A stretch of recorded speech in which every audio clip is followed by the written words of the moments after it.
Hello বন্ধুরা, কেমন আছো তোমরা সবাই? আশা করছি তোমরা সবাই অনেক ভালো আছো। গুটন দিদি ব্লগিং চ্যানেলে তোমাদের সকলকে জানাই স্বাগত। আজ আবারও আমি বানিয়ে নেবো সবুজ রঙের ফুচকা বা গন্ধরাজ ফুচকা। তো সবুজ রঙের ফুচকা বা গন্ধরাজ ফুচকা তৈরি করার জন্য প্রথমে আমি নিয়ে নিয়েছি 1 কাপের মতো সুজি, আর নিয়ে নিয়েছি হাফ কাপের মতো আটা। তোমরা চাইলে এক্ষেত্রে ময়দা ব্যবহার করতে পারো, যেহেতু আমার বাড়িতে ময়দা ছিল না তাই আমি এখানে আটাটাকে ব্যবহার করছি।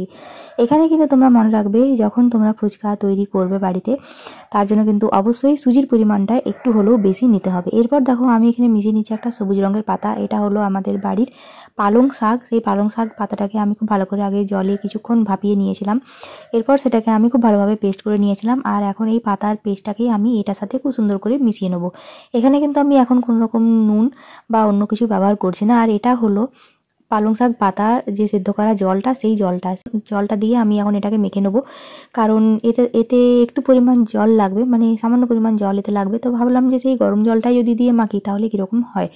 ব্যাপার হলো যে যেহেতু আমার বাড়িতে অনেকগুলো পালং শাক ছিল আর পালং শাকগুলোকে খাওয়াই হচ্ছিল না, তাই ভাবলাম যদি ফুচকা করে খাই তাহলে ফুচকাও খাওয়া হবে, আবার পালং শাকটাও কিন্তু খাওয়া হয়ে যাবে। এরপর দেখো আমি এটাকে খুব ভালোভাবে একটু সফট করে এই পুরো ডোটাকে মেখে নেবো। এই দেখো ডোটা খুব সুন্দরভাবে মাখা হয়ে গেছে। এখন আমি যেটা করব, এখন আমি এটাকে বাটিটাকে খুব ভালোভাবে আমি ঢাকা দিয়ে রেখে নেবো। এরপর দেখো আমি একদম ছোট ছোট টাইপের কিছু লুই এখানে তৈরি করে নিয়েছি, আর লুইগুলো আমি করেছি কিছুটা ডিমের মতো। এখন আমি যেটা করব, এটাকে আমি খুব ভালোভাবে একটা লুইকে খুব সুন্দর করে আমি বেলে নেবো। একটু লম্বা করে ফুচকার এই পাঁপড়গুলোকে আমি বেলে নিয়েছি, যেরকমটা দেখতে লাগে পুরো দোকানের মতো কিন্তু এটা দেখতে লাগছে। এই যে দেখতেই পাচ্ছ, এইভাবে আমি কিন্তু খুব সুন্দর করে ফুচকা পাঁপড়গুলোকে বেলে নেবো। এখানে দেখো আমি যেটা করেছি, একটা বড় রুটি তৈরি করে নিয়েছি। এরপর একটা যে পাউডারের যে একটা খাপ থাকে, মানে ঢাকনা থাকে, উপরে ঢাকনাটাকে দিয়ে আমি খুব ভালোভাবে এটাকে এভাবে কেটে নিচ্ছি। পাউডারের ঢাকনাটা কিন্তু খুব ভালোভাবে পরিষ্কার করে নিয়েছি। তারপর আমি এটা এই খাবারটা তৈরি করার জন্য, ফুচকাটা তৈরি করার জন্য ব্যবহার করছি। এই যে দেখো খুব সুন্দরভাবে আমি এই পাঁপড়গুলোকে বেলে নিয়েছি, মানে ফুচকার যে পাপড়িগুলোকে সেগুলোকে খুব ভালোভাবে বেলে নিয়েছি। এখন চলো এটাকে তেলে ভেজে নিই।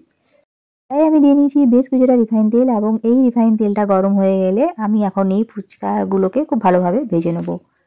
গরম তেলে একটা ফুচকা দেওয়ার পর দেখতেই পাচ্ছ ফুচকাটা খুব সুন্দরভাবে উপর দিকে উঠে আসছে, এই যে দেখতে পাচ্ছ। এরপর আমি ফুচকার গায়ে একটুখানি তেল দিয়ে আমি যেটা করব, এই ফুচকাটাকে খুব ভালোভাবে একটু ভেজে নেবো, যাতে এই ফুচকাটা ওপর দিকে নিচ দিয়ে খুব ভালোভাবে কিন্তু ফুলে আসে। এই যে দেখতেই পাচ্ছ খুব সুন্দরভাবে কিন্তু ফুচকাগুলো ফুলে যাচ্ছে।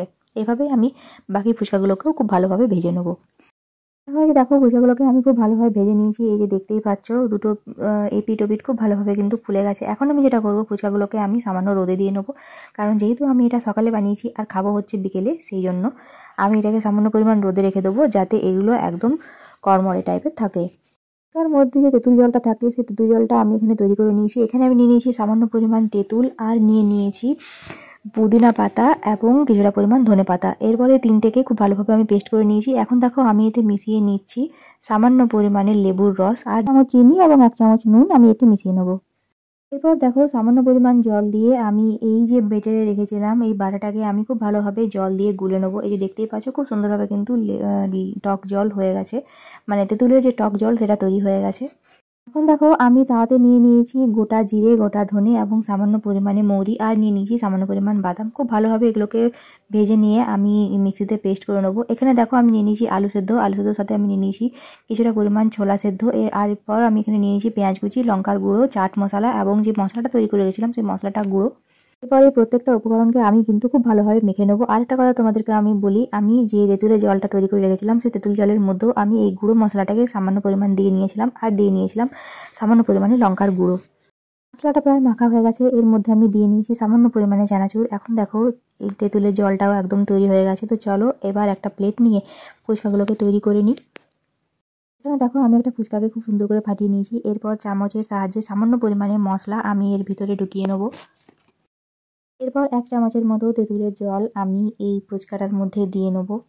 এরপর প্লেটে আমি সাজিয়ে রাখবো। এই যে দেখো খুব সুন্দরভাবে কিন্তু তৈরি হয়ে গেছে। এভাবে আমি প্রত্যেকটা ফুচকাকে তৈরি করে নেবো।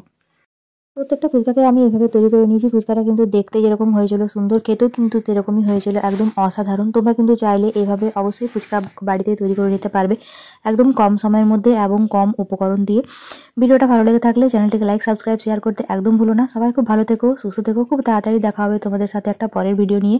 আর ফুচকাটা যখন আমি ভাঙছি তখন তোমরা দেখতেই পাচ্ছ খুবই মুচমুচে হয়েছে কিন্তু এই ফুচকাটা, আর কোনো রকম কিন্তু যে নরম হয়ে গেছে সেরকম টাইপের কিন্তু হয়নি। তোমরা যদি এটাকে স্টোর করে রাখতে চাও তাহলে কিন্তু কিন্তু অবশ্যই যখন ফুচকাটা তোমরা ভেজে রাখবে, ভেজে রাখার পর রোদে দেওয়ার পর তোমরা একটা প্লাস্টিকে এটাকে মুড়ে রেখে দেবে, যাতে কিনা এর মধ্যে কোনো রকম হাওয়া না ঢোকে। আজকের মতো আমি এখানেই বিদায় নিচ্ছি। খুব ভালো থেকো, সুস্থ থেকো। খুব তাড়াতাড়ি দেখা হবে তোমাদের সাথে একটা পরের ভিডিও নিয়ে।